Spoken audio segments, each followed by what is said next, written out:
Thank you. It is so funny to me. My colleagues across the aisle love to vote against their districts and their constituents' interests. They're sitting here railing against the Inflation Reduction Act, legislation that has launched $130 billion in private investments and created 400,000 jobs in Republican-held districts since it was passed. If the planned investments are kept in place, it would create 90,000 more jobs and bring in $70 billion more in planned investments. When we're talking about these jobs as well, when I have spoken to pretty much every single labor union, working class people who very much actually are majority Republican, sheet metal workers, electricians, plumbers, and pipe fitters, they are thrilled about the investments in the Inflation Reduction Act because of the jobs they have created. 18 of the 20 districts who have received the most funding from the IRA are in Republican-held districts, accounting for 78% of the total IRA spending to date. But I guess they don't want those investments in their districts anymore, although I know they love attending the groundbreakings and the ribbon cuttings.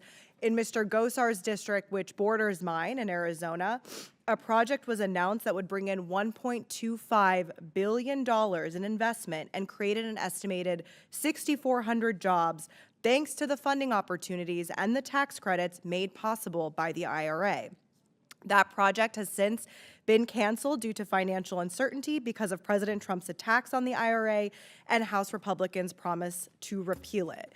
Dr. Gee, question for you. How would the repeal of these tax credits stifle innovation? I want to talk about innovation because in so many of the committees I'm on in Congress, we talk about energy dominance and wanting to be at the forefront of innovation and the threat of China, but we are actively deciding to stifle that.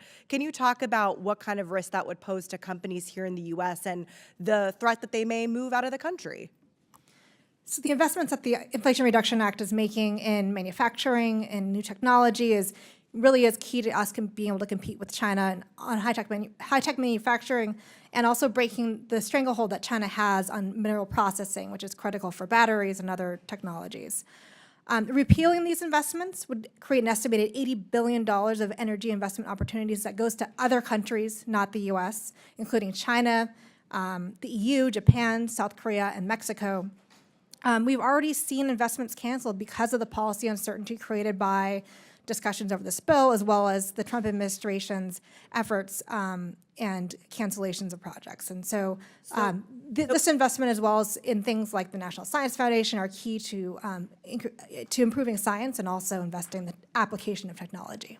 So $80 billion in missed investments, that is devastating. It's not just about that. The effects of the IRA repeal will also have an impact on hardworking, everyday Americans in this country.